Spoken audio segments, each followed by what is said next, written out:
अस्सलामुअलैकुम। जियो election cell से मैं हूं सारा इलियास। जूं 8 फरवरी के इंतखाबात करीब आ रहे हैं, मुख्तलिफ इंतखाबी हलकों की सूरत हाल वाज़ेह होती जा रही है। कई अहम उम्मीदवार मैदान में हैं तो कई मानूस चेहरे मुख्तलिफ वजूहात के बाइस मंजर से गायब हैं। कोई इन इंतखाबात को उम्मीद की किरण समझता है तो किसी के लिए ये अब तक के सबसे मायूस कुन इलेक्शन है। आज भी हम अहम सियासी जमातों ने मुख्तलिफ शहरों में अपने पावर शो मुनक्किद किए हैं। हमने देखा इसको। मियाँ शहबाज शरीफ ने मंडी बहाउद्दीन में सियासी मैदान सजाया तो बिलावल भुट्टो जरदारी ने अपने मिशन पंजाब के तहत गुजरात में जियालों का लहू गरमाया। मरियम नवाज की बात की जाए तो उन्होंने लाहौर में अपने हलके में आवाम से खिताब किया और मौलाना फजल रहमान ने मुल्तान के एक जलसे में शिरकत की। इलेक्शन सेल में हम आपको मुल्क भर के अहम सियासी मुकाबलों के हवाले से रोज आगाह करते हैं। इसी सिलसिले में हम चलते हैं सबसे पहले सुहेल बड़ाई साहब की जानिब, जो आज हमें सरगोधा डिवीजन की इंतखाबी सूरत हाल और सियासी नशीबो फराज के बारे में आगाह करेंगे। सुहेल साहब, बहुत शुक्रिया आपके वक्त का। सबसे पहले ये बताएं कि सरगोधा डिवीजन सियासी तौर पर अहम क्यों है और इसमें कौन कौन से अजला शामिल हैं। ये भी बताइएगा साथ कि माजी में कौन से अहम सियासतदानों का ताल्लुक जो है वो सरगोधा से था। देखिए जी, सरगोधा डिवीजन में 4 अजला हैं: सरगोधा, खुशाब, मियाँ वाली और बखर जी। ये जो सरगोधा डिवीजन है ये आज से अहम नहीं है। जब से अंग्रेज़ों के दौर से जो है यहाँ पर इंतखाबी मामला शुरू हुआ, सियासी मामला शुरू हुआ, तो उस ज़माने से ही ये अहम है कि जो पंजाब, मुत्तहिदा पंजाब था उस ज़माने में, उसके जो दूसरे वज़ीर आज़म थे वो खिज़र हयात टिवाना थे, जो जनरल उमर हयात टिवाना के बेटे थे। और जब पाकिस्तान बना है तो उससे पहले खिज़र हयात टिवाना जो है वही जो थे वज़ीर आज़म थे। उस वक़्त वज़ीर आज़म कहा जाता था पंजाब के वज़ीर आला को। और फिर आपको पता है कि पाकिस्तान के एक वज़ीर आज़म सर फ़िरोज़ ख़ान नून जो थे, उनका तल्लुक़ भी सरगोधा डिवीजन से था। वो भी वज़ीर आज़म रहे। इससे पहले गवर्नर मशरक़ी पाकिस्तान रहे। और ये जो गवादर है ये उनके दौर में ही जो है पाकिस्तान में शामिल किया गया था ख़रीद कर। तो इसी तरह अब आज भी अगर उसकी अहमियत देखी जाए तो इमरान ख़ान का तल्लुक़ मियाँ वाली से है। नवाब अफ़काला बाग जो कि गवर्नर पंजाब रहे हैं और उनका आज तक नाम है, वो भी मियाँ वाली से थे।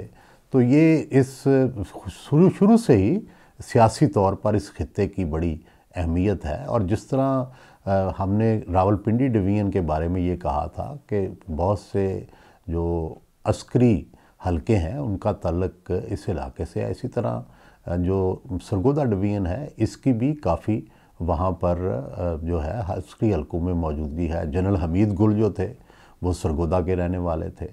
और इसी तरह बहुत से जनरल जो है वो इस इलाके से तल्लुक़ रखते हैं, वादी हसून से, मियाँ वाली से। तो इसलिए इसकी अहमियत सियासी भी है, अस्करी भी है।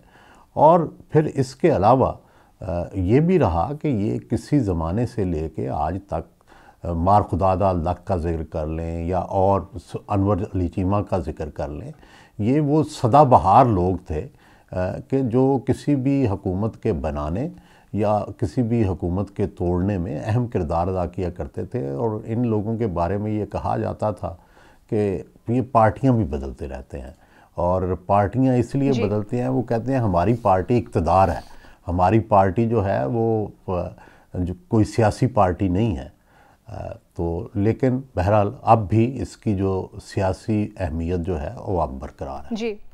अच्छा सुहेल साहब, हालिया दिनों में कौन कौन सी अहम शख्सियात सरगोधा से सियासी मैदान में हैं, इस बारे में बताइएगा। देखिए जी, मौजूदा जो अगर इस इलेक्शन का अंदाज़ा लगाया जाए कि इस इलेक्शन में कौन कौन सी बड़ी शख्सियात हैं, तो जैसे मियाँ वाली है, अब भी इमरान ख़ान की वहाँ प्रेजेंस है, लेकिन वो ख़ुद इलेक्शन नहीं लड़ रहे अपने मुकदमात की वजह से।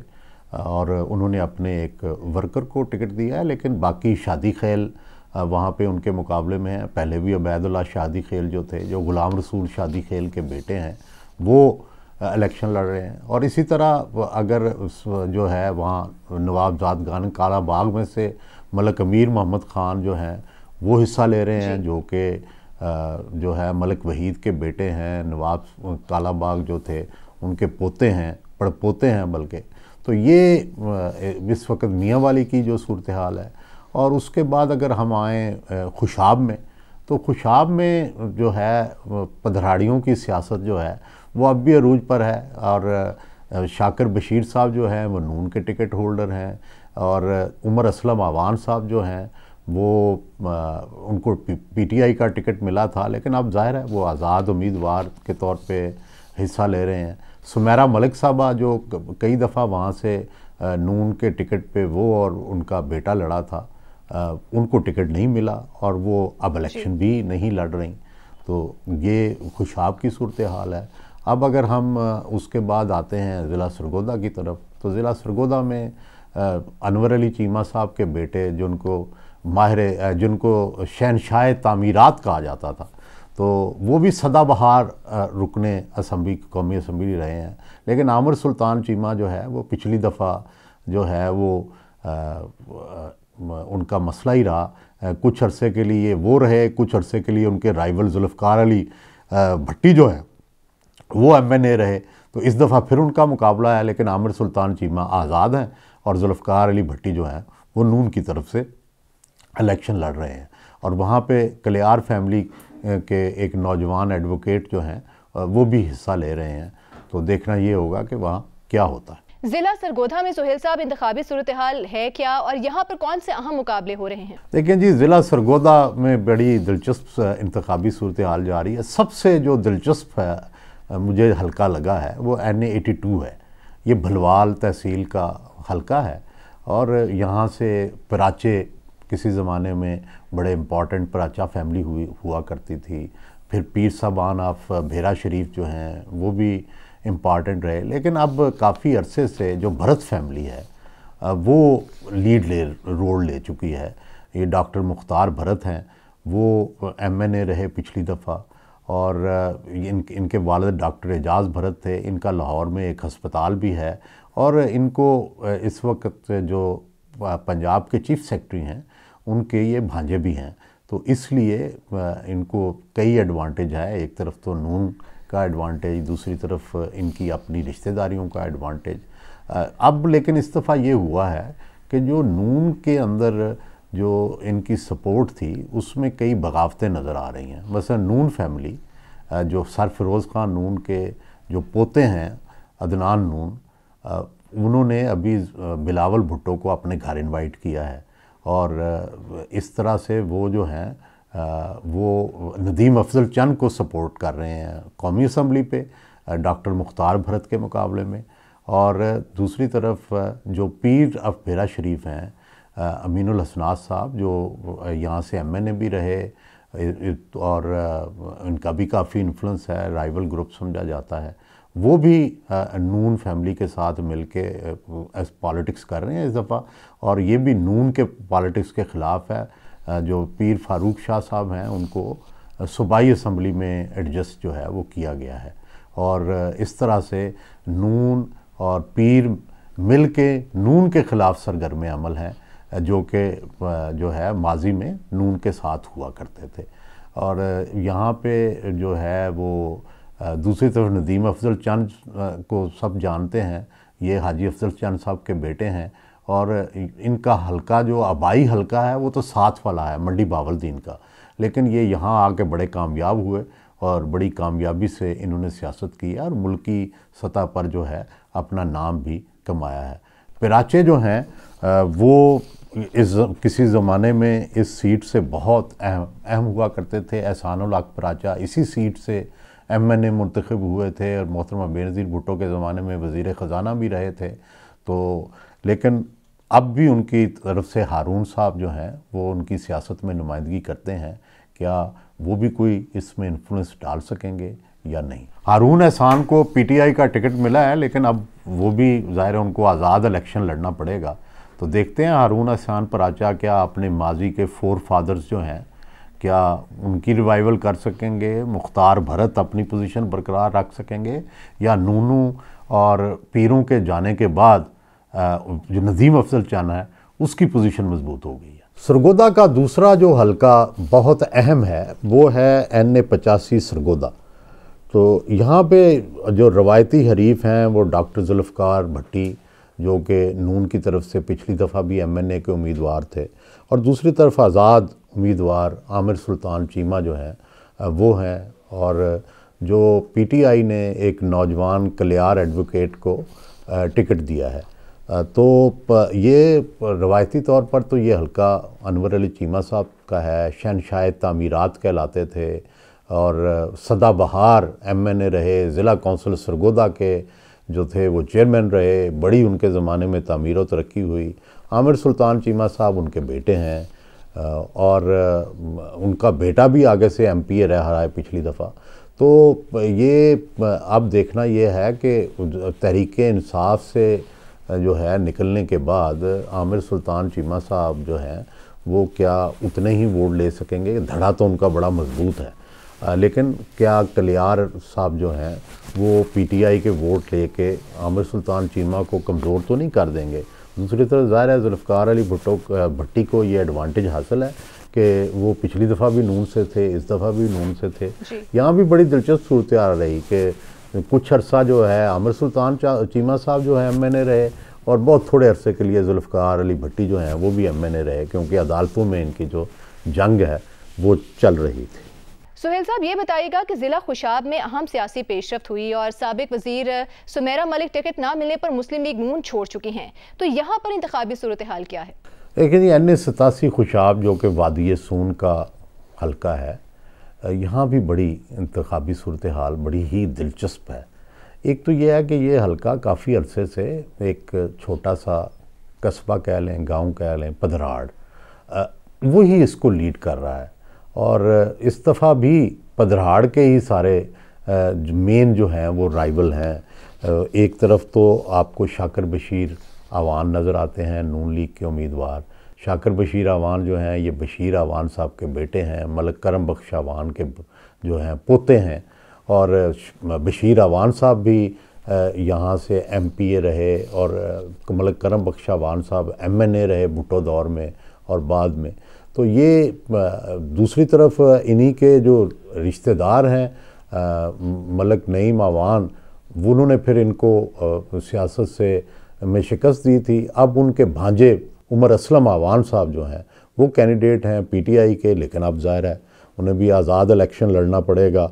और तीसरे जो हैं अली सांवल आवान साहब, ये जनरल सलीम मलिक के बेटे हैं, ब्रिगेडियर सांवल के जो हैं पोते हैं और ये भी जो है उमर असलम आवान साहब के कज़न हैं, क्योंकि ब्रिगेडियर सांवल के दो बेटे थे, मलिक नईम आवान और जनरल सलीम। तो ये अली सांवल जो हैं ये सलीम साहब के बेटे हैं और उमर असलम साहब जो हैं वो मलिक नईम आवान के भांजे हैं। जो यहाँ से पिछली दफ़ा MNA थी सुमेरा मलिक, उनको टिकट नहीं मिला और उन्होंने अगरचे अपने खावंद, अपने बेटे, अपने कागज़ जमा कराए थे, लेकिन चूँकि टिकट नहीं मिला तो वो खामोश हो गई हैं। लातलकी का ऐलान कर दिया है, नून लीग छोड़ दी है और IPP के साथ हैं अब वो। तो देखना ये होगा कि इस दफ़ा भी क्या पधराड़ी सियासत जो है उसमें से कौन सा कज़न, कौन सा रिश्तेदार कामयाब होगा या किस दफ़ा कोई तब्दीली की तवक्को जो है वो की जाएगी। सुहेल साहब, ज़िला मियांवाली की अगर बात करें तो यहाँ कौन कौन से अहम सियासी रहनुमा हिस्सा ले रहे हैं इलेक्शन में? देखिए जी, मियांवाली बड़ा इस वक्त पूरे पाकिस्तान में बड़ा अहम हल्का है। ये NA89 मियांवाली है। यहाँ से पिछली दफ़ा इमरान खान साहब जीते थे, उससे पिछली दफ़ा भी जीते थे। यहाँ अब इस दफ़ा नून के तो वही उम्मीदवार हैं, उबैदुल्ला शादी खेल साहब, जो ग़ुलाम रसूल शादी खेल साहब बहुत बड़े कॉन्ट्रैक्टर थे, जो है MPA भी रहे, उनके बेटे हैं और पीपल्स पार्टी में भी ये रहे, लेकिन अब ये नून के उम्मीदवार हैं। और दूसरी तरफ चूँकि इमरान खान नहीं लड़ रहे, उन्होंने अपने एक दरीना कारकुन जमाल अहसन खान नियाज़ी जो हैं उनको टिकट दिया है। और पीपल्स पार्टी की तरफ से नवाब ऑफ कालाबाग फैमिली से मलिक अमीर मोहम्मद ख़ान जो हैं वो हिस्सा ले रहे हैं। और जो है यहाँ पे कोई इतने सख्त मुकाबले तो नहीं तवक्को। उसकी वजह यह है कि कहा यह जा रहा है कि PTI भी अब PTI जो मियांवाली है ये अब PTI का किला बन चुका है। लेकिन अब देखना ये होगा कि आजकल के मुश्किल हालात में जबकि PTI जो है वो बड़ी ट्रबल में है, क्या अब भी वोटर उन्हीं का साथ देता है या नून लीग या पीपल्स पार्टी के मलिक अमीर मोहम्मद ख़ान जो हैं, जो कि नवाब ऑफ कालाबाग हैं बेसिकली अब, तो वो उनको लोग वोट देते हैं। बहुत शुक्रिया आपका सुहेल साहब। यहाँ पर एक ब्रेक लेते हैं और ब्रेक के बाद हम आपको लेकर चलेंगे सरगोधा डिवीजन में जियो न्यूज़ के नुमाइंदगान की जानिब, जिनसे हम वहाँ के इंतखाबी मामलात के बारे में जान सकेंगे। हमारे साथ रहिएगा। Welcome back to Geo election cell. और सरगोधा डिवीजन की सूरत हाल जानने के लिए इस वक्त हम चलते हैं अपने नुमाइंदगान की जानिब। सरगोधा से हमारे साथ मौजूद हैं मलिक असगर, जो कि NA 82 और 85 की सूरत हाल के हवाले से हमें आगाह करेंगे, जबकि मियाँ वाली से हमारे नुमाइंदे मलिक असमतुल्ला हमें NA 89 से मुतालिक आगाह करेंगे। सबसे पहले चलते हैं सरगोधा। मलिक असगर, आप बताइएगा यहाँ पर आवाम का क्या कहना है और मसाइल क्या हैं हल्के के? जी, 8 फरवरी इलेक्शन 2024 जिला सरगोधा में कौमी असम्बली की 5 और सूबाई असम्बली की 10 नशिस्तों पर मार्का होगा, जिसके लिए सियासी जमातों से ताल्लुक़ रखने वाले उम्मीदवारों के साथ साथ बड़ी तादाद में आज़ाद हैसियत में इलेक्शन लड़ने वाले उम्मीदवार भी हिस्सा ले रहे हैं। सबसे पहले आज बात करते हैं सरगोधा में कौमी असम्बली के हल्का NA 85 की।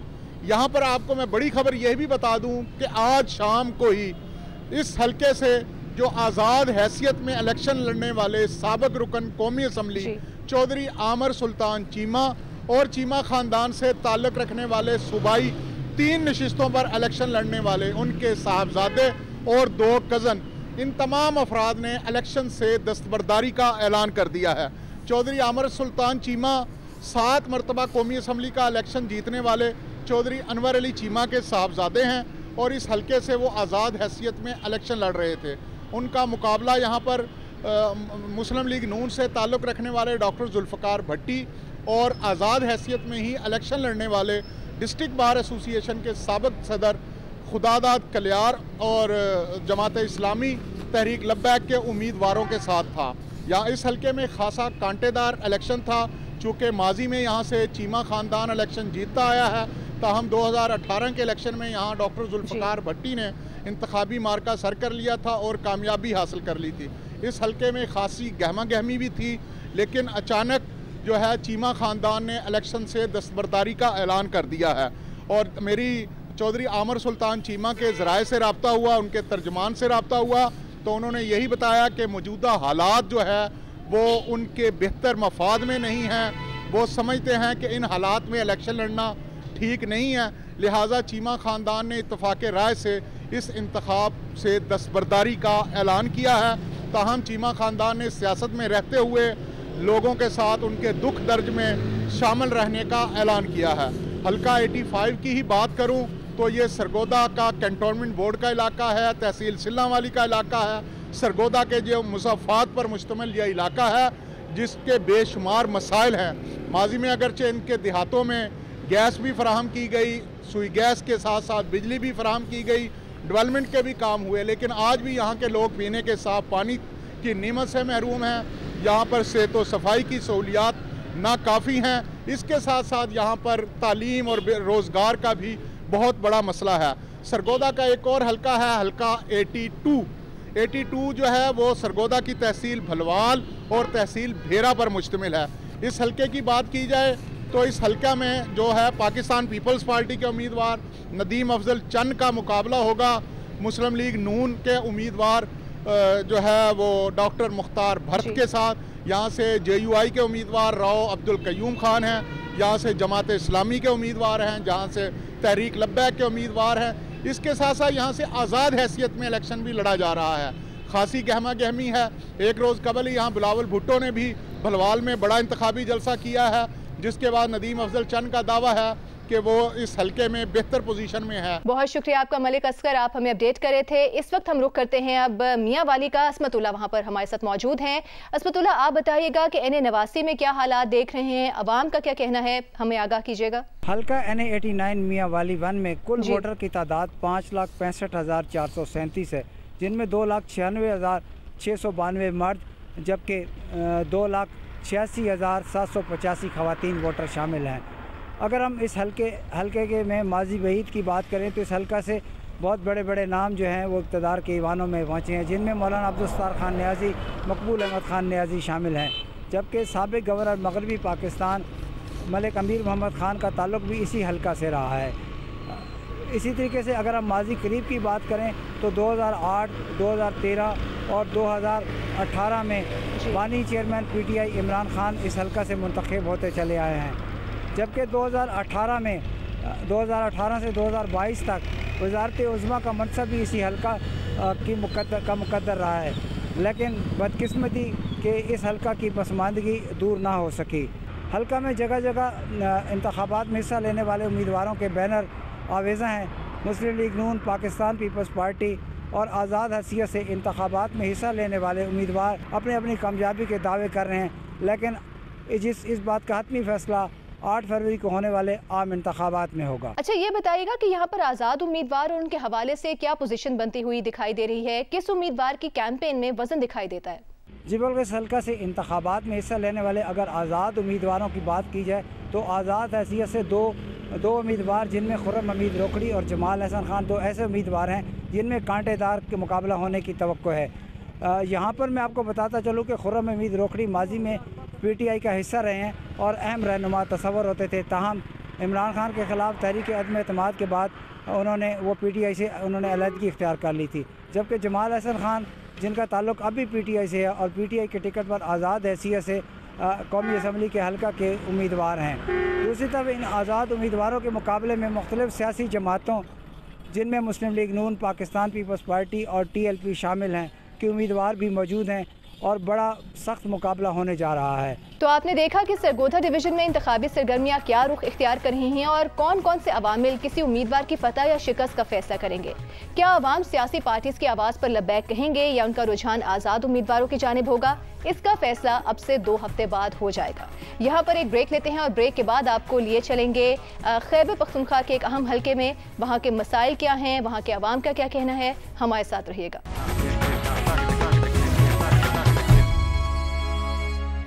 Welcome back to Geo election cell. खूबसूरत वादी स्वात का अहम शहरी हल्का है NA3।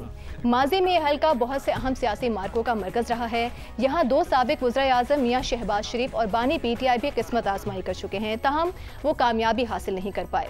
इसके अलावा कई साबिक वफाकी वज़ीर भी इस हल्के से इलेक्शन लड़कर पार्लियामेंट में जा चुके हैं। इलाके के अवाम क्या सोच रहे हैं, चलते हैं स्वात में मौजूद हमारे नुमाइंदे महबूब अली की जानिब। मैं इस वक्त मौजूद हूँ हल्का NA3 में, जो कि स्वात के शहरी इलाकों पर मुश्तमिल हल्का है, जिसमें स्वात का सबसे बड़ा शहर मिंगोरा, सैदू शरीफ, बरीकोट और कबल के इलाके शामिल है। इस हल्के में मजमूई तौर पर जो वोटर्स हैं तो उनकी तादाद 4,61,000 से ज़्यादा है, जिसमें 2,51,000 मर्द वोटर जबकि 2,11,000 ख़वातीन वोटर शामिल है। माजी में ये हल्का काफ़ी अहमियत का हामिल रहा है और इस हल्के में 2018 में जब इलेक्शन हुए थे तो यहाँ से पाकिस्तान तहरीक इंसाफ के सलीम उर रहमान ने कामयाबी हासिल की थी।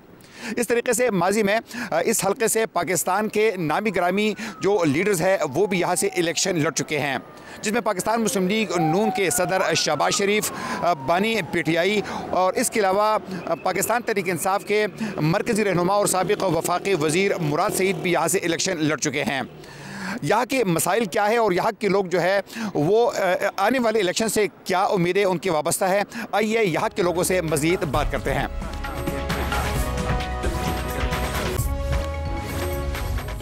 इस इलाके के बड़े बड़े मसाइल क्या है, हमारे साथ यहाँ पर एक शहरी मौजूद है, उनसे जानने की कोशिश करते हैं। जानना चाहूँगा आपसे कि इस इलाके के जो बरीकोट तहसील है, जो शमूज़े का एरिया है, यहाँ के इलाके के बड़े मसाइल क्या है? जी अस्सलाम वालेकुम। इधर के बड़े मसाइल तो ये जी कि इधर बड़े बड़े सियासतदानों ने इलेक्शन लड़े हुए हैं, लेकिन इलेक्शन जीतने के बाद फिर हमें देखा भी नहीं है। NA3 को स्पेशली इधर गैस का मसला यानी ये शमूजी हो गया, कोटा हो गया, लंडाके हो गया, इधर गैस का मसला, बिजली का मसला, साफ पानी का मसला, टूरिज़म का मेन हब है ये, इधर उस चीज़ पर कोई काम नहीं लगा, यानी कि मुड़ के पीछे हमें किसी ने देखा नहीं कि NA3 के लिए स्पेशली करना क्या चाहिए।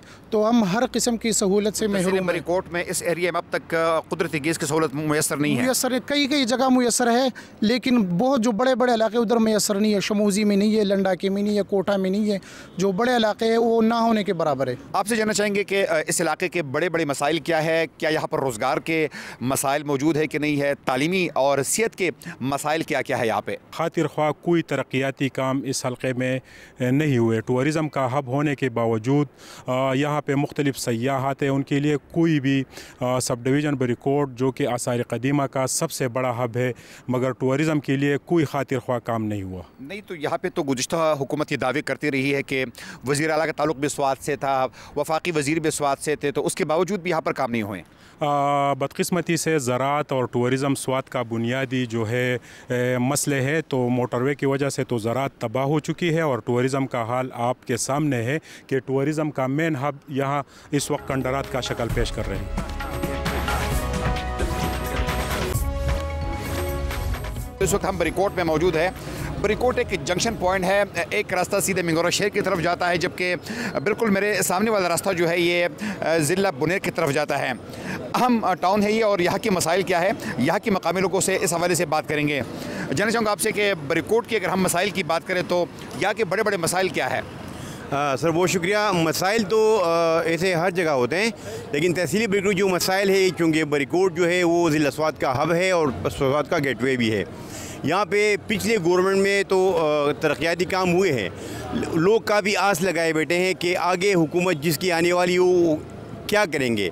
जिस तरह दीगर जो ये पार्टी वाले हैं वो लोग कह रहे हैं कि हमारी अमन खुशहाली और इस तरह के उन्होंने अपने मिशन या अपना मोटो बनाया हुआ है। तो यहाँ के जो बुनियादी इश्यूज़ हैं वो ये है कि जो यहाँ पे असर क़दीमा के असरात हैं उसके बहुत बड़े इश्यूज़ हैं। सड़कों के काफ़ी जो मज़ाफ़ाती इलाके में बिजली, सुई गैस और डिस्पेंसरी, सिविल अस्पताल, इसके इश्यूज़ बड़े सामने आ रहे हैं। पहला तो बिजली के और बिल ज़्यादा थे और बिजली कम आते और फिर महंगाई है, हर चीज़ बड़े आसमान पर पहुँच गए, इसलिए लोग बहुत परेशान हैं। जो गुज़िश्ता हुकूमत यहाँ पर गुजरी है, क्या उन्होंने आपके मसाइल की तरफ कोई तवज्जो नहीं दी है? नहीं, कुछ भी नहीं, और मसाइल और बढ़ती रही है। आपसे जानना चाहेंगे कि बरीकोट इस इलाके के जो कि NA3 का हल्का है, यहाँ के बड़े बड़े मसाइल क्या है और आपको क्या तवक्कुआत है कि आइंदा अगर इलेक्शन होंगे तो क्या आपके मसाइल हल हो जाएंगे? सुई गैस का बहुत बड़ा इशू है यहाँ पे। सुई गैस बाज़ ऐसे घर है कि वहाँ पे गैस की अवेलेबिलिटी नहीं है, और अगर हुकूमत बनी पाकिस्तान मुस्लिम लीग नून की और हमारा MNA आया तो इंशाल्लाह ताला ये जितने भी मसाइल हैं इन्हीं का खात्मा। पाकिस्तान मुस्लिम लीग नून के सपोर्टर हैं? जी बिल्कुल, हम उनके ही सपोर्टर हैं। उन्होंने बहुत ही काम किए हैं, इंजीनियर अमीर मकाम साहब ने बहुत सारे काम किए हैं, यहाँ के रोड्स बनवाए हैं। इलेक्शन अगर होंगे तो क्या आपके मसाइल हल हो जाएंगे?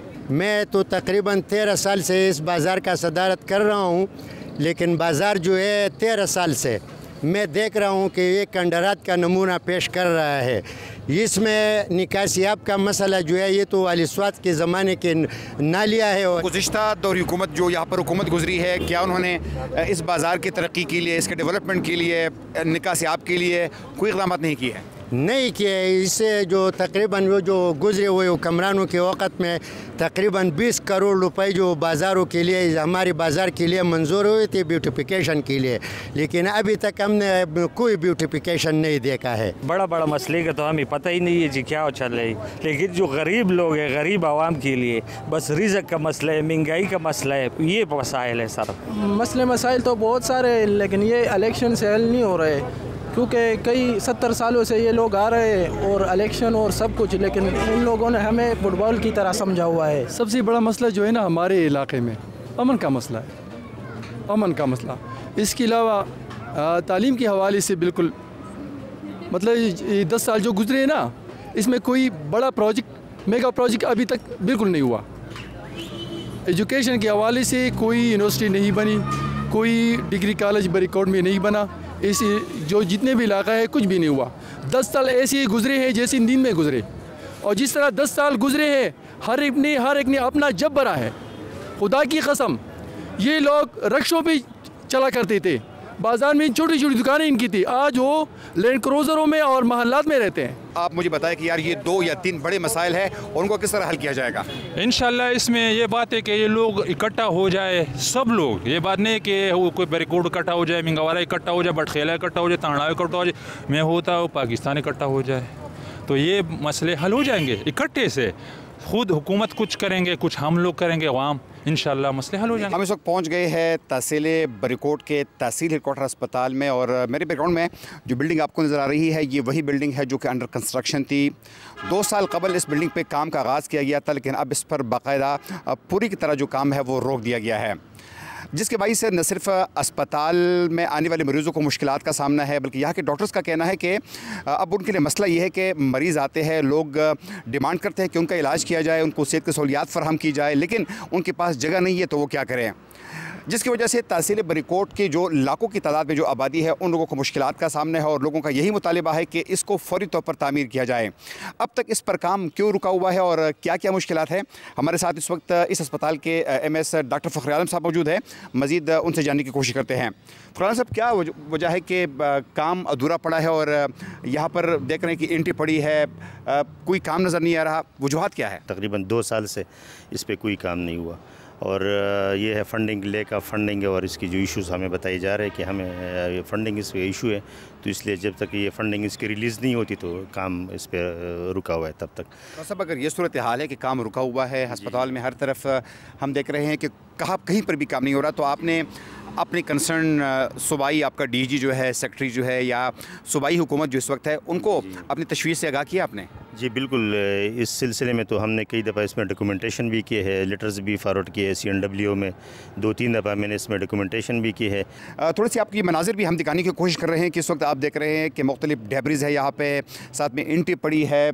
ये जो इमारत है एक स्टैंड ऑफ द आर्ट इमारत यहाँ पर बनना थी, लेकिन अब इस पर काम रोक दिया गया है। इस अस्पताल में जहाँ पर रोज़ाना तकरीबन 1000 से ज़्यादा OPDs के केसेस आते हैं, लेबर्स है, यहाँ पर कार्डियोलॉजी डिपार्टमेंट है, लेकिन तमाम के डिपार्टमेंट जो है उन पर काम अधूरा जो है वो पढ़कर जो इसका ठेकेदार है वो चला गया है और उनका यही कहना है कि उनके पास फंड्स नहीं है, जब तक फंड्स नहीं होंगे तो इस पर काम नहीं होगा। मैं इस वक्त स्वात के सदर मकाम सैयद शरीफ में मौजूद हूँ और ये जिस जगह पर हम मौजूद है ये ग्रासी ग्राउंड है। गुज़िश्ता दौरी हुकूमत में यहाँ पर ये कहा गया कि ग्रासी ग्राउंड को एक जदीद स्टेडियम बनाया गया, यहाँ पर उकाट पिछाड़ की गई। इस वक्त आपको जो मलबा नज़र आ रहा है तो ये वही मलबा है कि उकाट पिछाड़ के बाद यहाँ पर कहा गया कि इसको जदीद स्टेडियम बनाया जाएगा, लेकिन सिर्फ 6 माह के बाद यहाँ पर काम रोक दिया गया। और इस वक्त आप देख सकते हैं कि लोग इन डेब्रीज में इस मलबे पर क्रिकेट खेल रहे हैं, फुटबॉल खेल रहे हैं, लेकिन बच्चों का एक ही मुतालिबा है कि अगर इसको बनाना नहीं था तो इसमें उकाट पिछाड़ क्यों की गई। आइए यहाँ पर खेलने वाले बच्चों से बात करते हैं कि मज़ीद उनके तासुरात क्या है।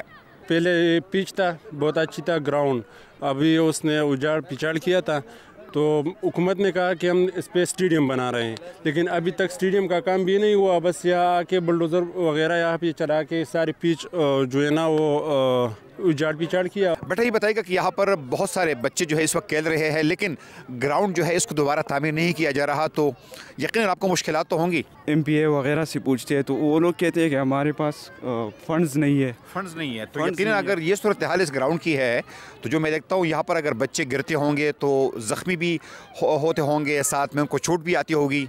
बिल्कुल सही बात है, क्योंकि यहाँ पे ऐसे पत्थर पड़े रहते हैं ना कि बच्चा अगर गिर जाता है तो उसको ज़ख्मी हो जाते हैं। ये आप देख सकते हैं कि ये अपने मदद आपके तहत अपने लिए एक पिच बनाने की कोशिश कर रहे हैं ताकि किसी कदर ये काबिल हो, क्योंकि बच्चों का जज्बा, खेलने का जज्बा वो तो आज भी ज़िंदा है और ये बच्चे खेलना चाहते हैं, इसलिए ख़ुद अपनी मदद आपके तहत कोशिश कर रहे हैं कि ग्राउंड का कुछ हिस्सा कम अज़ कम इस काबिल बनाएँ ताकि वो यहाँ पर खेल सके और अपने जो सरगर्मियाँ हैं वो जारी रख सके।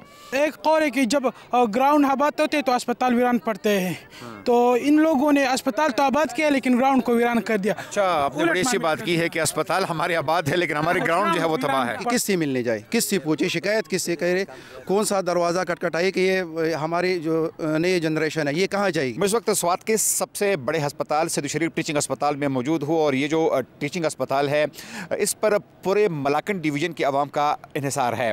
मलाकन डिवीज़न की आबादी इस वक्त 80 लाख से लेकर तकरीबन 1 करोड़ की आबादी है और यहाँ पर भी वही सूरत हाल है कि मुख्तलिफ प्रोजेक्ट शुरू किए गए हैं लेकिन बाद में यहाँ पर काम को रोक दिया गया है।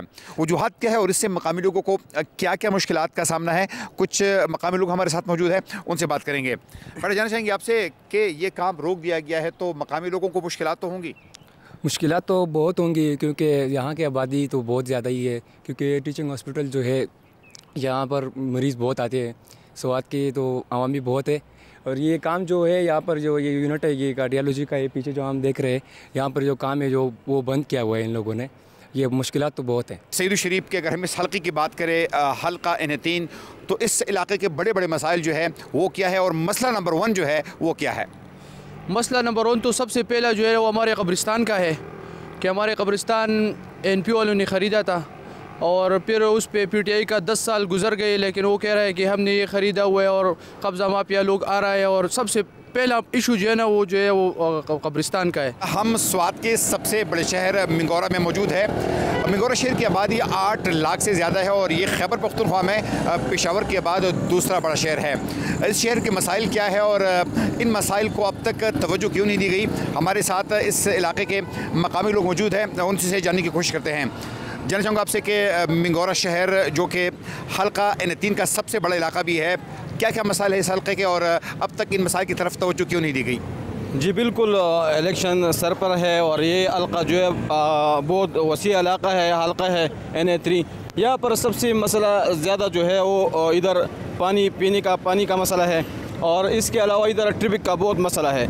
इससे पिछले जो हमारे कौमी असम्बली के मेंबरान थे उन्होंने इधर इस मौजू पर कोई तवज्जो नहीं दी और ट्रैफिक का मसला जो है वो गंभीर सूरत इख्तियार कर लिया है। अभी हमारे मिंगोरा सिटी के आसपास 2-3 पुल ब्रिज जो है वो ऐसे हैं कि वो 3 सालों से ऐसे के ऐसे पड़े हैं। जैसे इधर हमारे तबलीगी मरकज़ के साथ जो पुल है, मेरे ख्याल में वो 4 साल 5 साल वो दरिया जब आया था, जब वो सैलाबें आई थी, उस वक़्त का गिरा हुआ है। हम पानी में यानी ऐसे रोड में जाते हैं, हमारे ये ट्रैफिक वाले अफसरान खड़े हैं, इनको पता है कि कितनी मुश्किलात से हम उस रोड को पार करते हैं। हल्का N3 के मसाइल क्या है और स्वात एक सयाहती इलाका है, तो क्या यहाँ की सयाहत की बहाली पर कोई तवज्जो दी गई है? नहीं, बिल्कुल नहीं दी गई है, क्योंकि 2022 में जो सैलाब आया हुआ था उसमें कलाम का रोड जो है ना दरिया बुर्द हुआ था।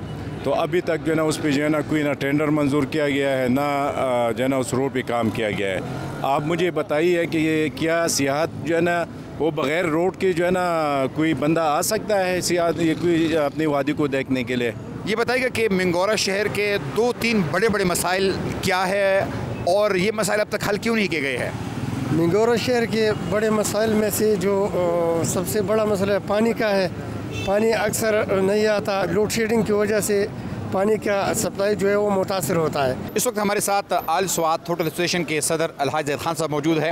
उनसे जानने की कोशिश करेंगे कि स्वात में सयाहत के क्या मसाइल है और उन मसाइल को अब तक एड्रेस क्यों नहीं किया गया है। ऐसा आप आपसे जानना चाहेंगे कि अब तक स्वात में सयाहत के हवाले से क्या क्या अहम मसाइल है और इन मसाइल के लिए क्या हुकूमत ने कोई इक़दाम ली हुई है? हुकूमत ने अब तक जितनी भी पॉलिसी बनाई है ड्राइंग रूम में बैठ कर बनाई है, किसी भी स्टेक होल्डर को इत्मीनान में नहीं लिया, नहीं है उस पर कोई कॉन्फ्रेंस की है, नहीं कोई सेमिनार मुनाक़द की है कि सियाहत के मसाइल क्या है। अगर सियाहत को संजीदगी के साथ लिया जाए तो GDP का बहुत सारा हिस्सा सियाहत से ही पूरा हो जाएगा। तो इसके अलावा हमारी जो मुकामी मसाइल है जिसमें रोड है, अब तक गुज़श्ता साल सैलाब में बह गया सड़क 6 किलोमीटर जो ख़राब है कलाम का, उसको अब तक मुरम्मत नहीं की गई और न उसको दोबारा तामीर किया गया है। इस तरह रोड तो पहले बनाया गया लेकिन पुल नहीं बनाई गई। 12 पुल जो यहाँ पे हैं वो ख़राब है। कलाम में PTCL नहीं है, नेट नहीं है। अगर कोई बंदा बाहर से आते और अपने घर से राबिता करता है तो अगर इंटरनेट की सहूलत उसको हासिल ना हो या अपने कारोबार को यहाँ से मॉनिटर करते हैं तो किस तरह वो अपने घर से अपने कारोबार से राबिता करेंगे। जबकि मैं इस वक्त N3 के एक और इलाके कबल टाउन में मौजूद हूँ और यहाँ पर मकामी लोगों से हम बात करेंगे कि उनके क्या मसाइल हैं। इधर एक डिग्री कॉलेज है और इस पर सारा कि सारा तहसील पड़ा हुआ है। इसके बजाय अगर 1-2 डिग्री कॉलेज और बनाए तो इसका मसला तालीम का मसला तो हल हो सकता है। गुज़श्ता हुकूमत में जहाँ मनसूबी शुरू हुई थी इधर चिल्ड्रन अस्पताल काप कोर्स में और इंजीनियरिंग यूनिवर्सिटी थी, वो वैसे के वैसे पड़े है, उस पर काम बंद हुआ है। तो हमारा ये मुतालबा है कि उस पर काम शुरू हो जाए। नई कैंडिडेट आते तो हम उससे तवक्को करते कि ये हम लोगों के लिए सहूलतें फराहम करेगी। हर किस्म जो A to Z जितना भी सहूलतें आते तो हम उससे तवक्को रखते, लेकिन वो तवक्को हमारा पूरा नहीं होते। हमारे साथ इस वक्त तहसील बार एसोसिएशन कबल के सदर सरदार अहमद खान यूसुफ से मौजूद है। उनसे जानने की कोशिश करेंगे कि यहाँ पे बड़े मसाइल जो है वो क्या है और अभी तक उन मसाइल पर उनकी हल पर तवज्जो क्यों नहीं दी गई है। बहुत शुक्रिया हमें वक्त देने का। जानना चाहूँगा आपसे कि इस इलाके के बड़े मसाइल जो है वो कौन कौन से हैं और अब तक कितने मसाइल हल तलब है। 30 साल पहले यहाँ पे एक चाइना क्ले एक कारखाना था उसको भी डिमॉलिश किया इलीगली। आज तक न हुकूमत ने पूछा, न MPA ने पूछा, न MNA ने पूछा, न जज साहब ने पूछा, न किसी पॉलिटिकल पार्टी की कि ये कारखाना क्यों ख़त्म हो गया। दूसरी बात, मार्बल की जितनी भी ज़खायर है, ज़मरूद की जितनी भी ज़खायर है, इवन पेशिंग की जितनी भी अपॉर्चुनिटीज़ है वो तहसीली कबल में है जंगलात की, लेकिन यहाँ पे इन तमाम चीज़ों का कोई एक भी कारखाना नहीं है। तो बुनियादी मसला यहाँ पे जो है स्किल तालीम का है, बेरोज़गारी का है, और आवाम को जो यहाँ पे अस्पताल है, बहुत सी मरतबा आपको भी हमने सबको कहा अस्पताल है, लेकिन अस्पताल में ECG तक नहीं है, ऑपरेशन थिएटर तक नहीं है।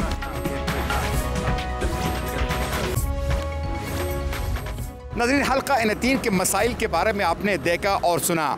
यहाँ की बासियों का कहना है कि इस हल्के के बड़े मसाइल में सेहत, तालीम, इंडस्ट्री, इंफ्रास्ट्रक्चर की बहाली और सयाहत की बहाली है। शहरों का कहना है कि गुज़िश्ता 10-15 सालों में उनकी मुश्किलात की तरफ ज़्यादा तवज्जो नहीं दी गई है। ताहम ये लोग पुरुमीद भी है कि जब नई हुकूमत आएगी तो उनके मसाइल की तरफ तवज्जो दी जाएगी। महबूब अली हमें स्वात के हल्का N3 के बारे में आगाह कर रहे थे। कल हम किसी और इलाके के सियासी मामलात की तफसीलात आपके सामने रखेंगे। फिलहाल जियो इलेक्शन सेल से मुझे दीजिए इजाज़त। अल्लाह हाफ़िज़।